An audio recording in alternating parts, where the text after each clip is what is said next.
Welcome to the Slop Temple. We pray this video helps. You begin by exporting your Excel data as a clean CSV. Make sure headers are clear, because Photoshop reads column names directly. Once done, collect any linked images into the same folder and open a Photoshop template with layers named to match CSV headers.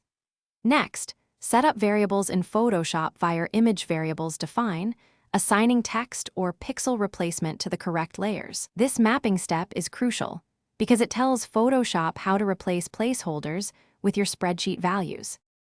Now you import the CSV into your PSD and map each column to its corresponding layer. Do this through File Import Variables or the Datasets panel. Once imported, preview multiple records using datasets to confirm text fits and images align.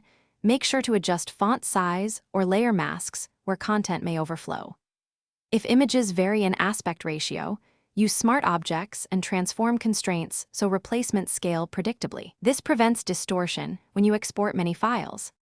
To finish, render your data-driven outputs. Use export data sets as files or scripting to batch generate images in your chosen format and resolution.